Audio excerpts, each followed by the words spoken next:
guys, thanks so much for clicking on this video. My name is Star Fields. I am a singer, songwriter, recording artist. I am a wife. I am an owner of a private school for children with special needs, but most importantly, I'm the mom of my awesome son, Gabriel, who has severe autism. And we've been on our autism journey, you guys, for almost 13 years. I cannot believe it. He's going to be 13 next month. And I was trying to think of something that could add value to you guys during this time of quarantine. Something that has helped me with one of my biggest problems on our journey with autism, and that has got to be, you guys, potty training. It has been one of the most rewarding, yet one of the most challenging things that we have yet done with Gabe. And so, if you're interested in learning some of the things that we have done to help Gabriel get potty trained, that can help you possibly get your child with autism potty trained, then just keep on watching, okay? So with that being said, I do have my phone here. I'm going to be looking at it from time to time because I have a lot of notes because I don't want to forget anything that I have written down to help you guys get your child that has autism potty trained. And not just autism, but severe autism, you guys. Nonverbal autism is a different type of autism, in my opinion, because usually children that can talk, at least they're verbal, they can at least, you know, tell you when they have to go to the bathroom. So it's a whole different can of worms when you have a child that cannot tell you when they have to go to the bathroom. It's like you're guessing on everything, okay? And so I want to show you guys some of the things that we have done with Gabe and tell you some of the things that worked for us and some of the things that did not work for us, okay? So first of all, let me just tell you what did not work for us, and that is the potty watch, okay? The potty watch did not work for us. I tried it because I'm like, oh my goodness, this is genius. But all Gabriel did was use the potty watch as a chew toy, and so he chewed it up. He would never keep it on his arm because like a lot of children with autism, he has sensory issues, you guys, and he doesn't like anything on him. He won't even keep his own glasses on. So that potty watch did not work for us. Another thing that did not work for us was the little Velcro stickers with the potty on them. And I'm going to put the exact potty behind me so that you guys can see we have this potty on all 5 of our bathrooms here at home, okay? But that did not work. And I know the ABA therapist put those potties on the door because the goal for Gabriel was for him to, when he had to go to the bathroom, to bring us that little Velcro thing so that we would know that he had to go to the bathroom. That did not work for us, okay? So I'm telling you what did not work, and now I'm going to tell you some of the things that have worked for us with getting Gabe potty trained. And number one is I want you guys to basically turn into a therapist yourself. I want you to have the attitude that I'm going to keep track, I'm going to take some data myself and see when is my child going to the bathroom. When are they wet? When are they having bowel movements? What time of day is that typically? You know, so you can start to keep some data. And the first couple of days you might just be keeping some data, writing those things down. How many times a day are they wetting their diapers? Okay, and how many diapers a day are you changing? I mean, I just think every special needs mom needs to know how many diapers are you changing, okay? You know, I used to say about myself, I am the professional diaper changer, okay? Which I never thought I would say, but I can say I get the award. I can change a diaper and clean a butt faster than a speeding bullet, okay? So, but anyway, so how many times are they going to the bathroom? So keep track of that. Keep your data. You know, most of the time they're going to be wet when they wake up and all that kind of stuff. So just keep your data, and then you can also be able to be in position so when you start with your plan, you'll know, you'll already be ahead of the game. Okay? Another thing that we did not do, you guys, is we did not limit his water intake. And I know a lot of people do limit water intake. They'll be like, okay, we're trying to get you potty trained. You're not going to drink nothing after this time. And I was not like that at all. I'm like, I am not having that. For you guys that have followed our journey for a little while, y'all know that Gabriel was born at 1 pound, 10 ounces, and he was in the NICU for 97 days. He was a micropreemie, and not only was he micropreemie, but he was also a twin. And his twin sister, Grace, she only lived for 6 days. And so Gabriel is our miracle baby. And I remember them telling us that the reason that most of these babies come back into the NICU is for failure to thrive. And so you try to limit my kid's food. I'm like, the devil is a liar, okay? And so he was born at 1 pound, 10 ounces, y'all. He has not had no failure to thrive. Praise the Lord. He is almost 170 pounds and strong and big and everything now. But you know, I don't play around with his food and his drink, okay? I even told the ABA therapist, you can use Skittles, you can use pretzels, but never ever use my child's food as a reinforcer. I never want him to feel like he's some hamster on a wheel, and if he doesn't hit the right button, he's not going to eat. The devil's a liar, okay? So he's going to get to eat, and I don't like that. That's just not the way I roll with that, and I just always have been very protective with that. So we did not limit his food intake. We did not limit his water intake. We still kept him on, you know, a great balanced diet, and he drank as much as he needed to drink to stay hydrated, okay? One of our dear friends said to me a long time ago, she said, Star, that your child won't become potty trained until the parent is potty trained. So the child does not get potty trained until the parent is potty trained. And at first I was like, ooh, okay, so you're trying to say I ain't potty trained, you know?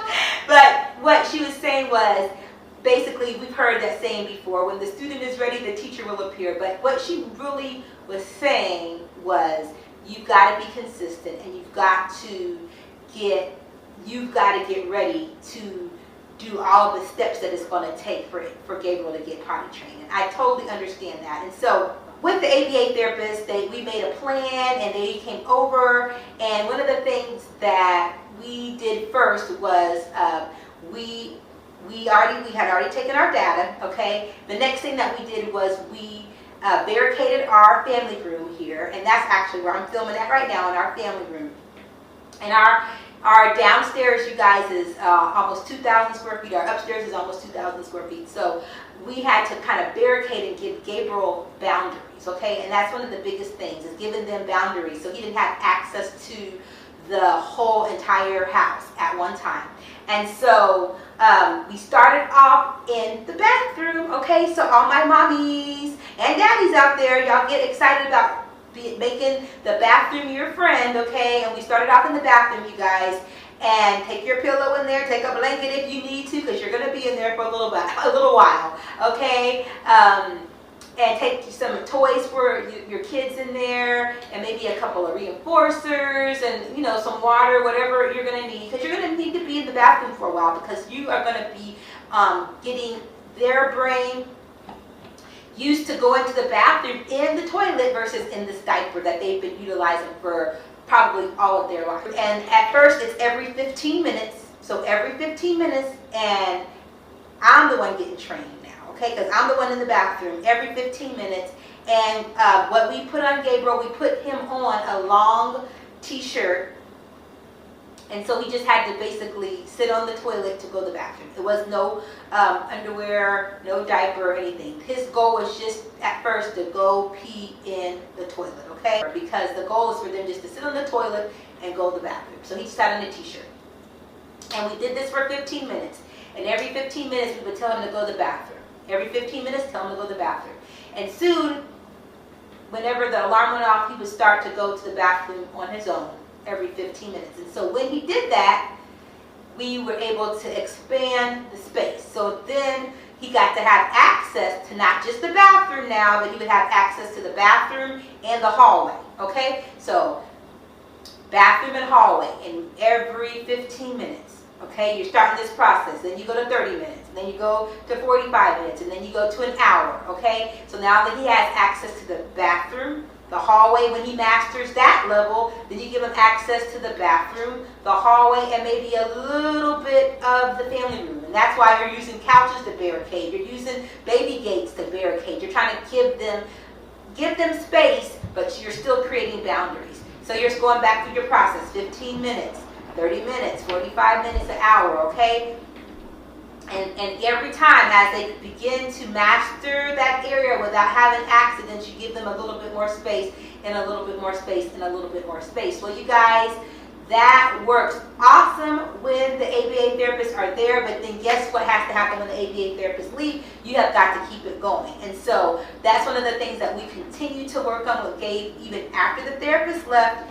And you guys, slowly but surely, he began to start to go to the bathroom in the toilet. So that's one of the ways that we have worked with Gabe over the years, because it's been about 5 years, you guys. This has not been an easy, quick, fast, and in a hurry process for us.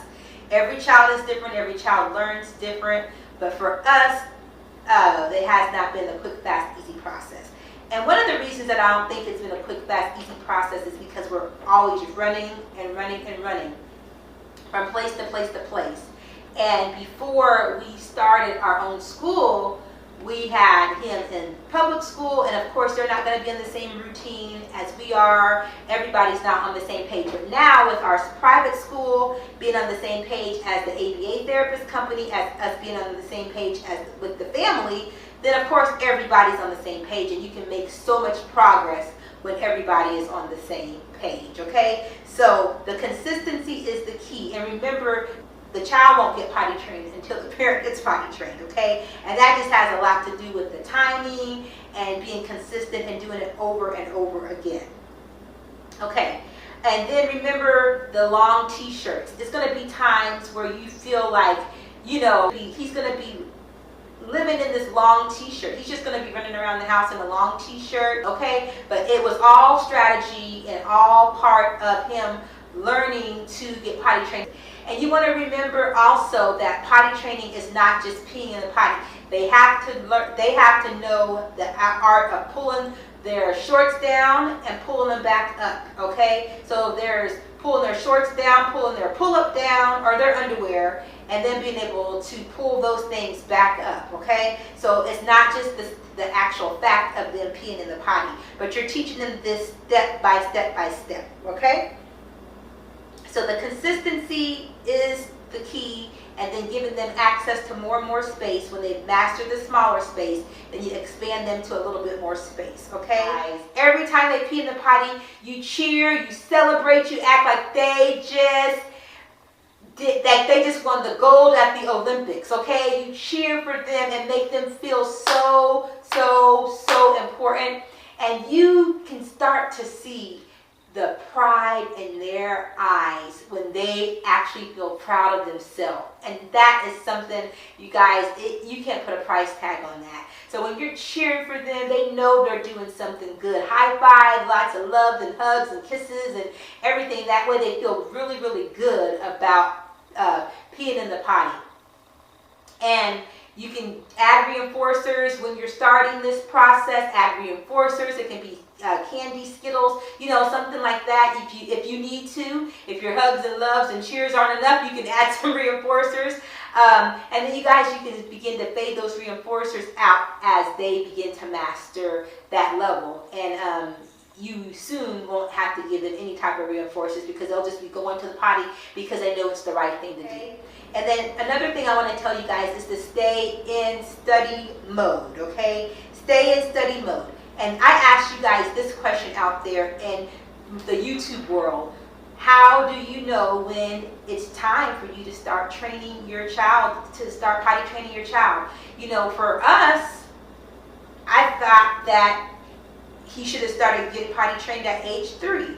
Age 2, 3, 4, 5. I mean, you hear all kinds of stories. Oh, you was potty trained at this age, or you're potty trained at this age. Well, of course you want to try to get your children potty trained, but you can't do anything until you know that they're ready for that. Okay, guys? Because we're not going to do the comparison game. That only makes us feel worse about the situation. It makes us feel like our kids are not meeting the mark, and that is just not the way I want to feel. I do not want to put those feelings on Gabe and make him feel like he's not enough, and when really I just need to change my teaching style. So how did we know when it was time for Gabe to be potty trained? Well, I'll tell you how we knew.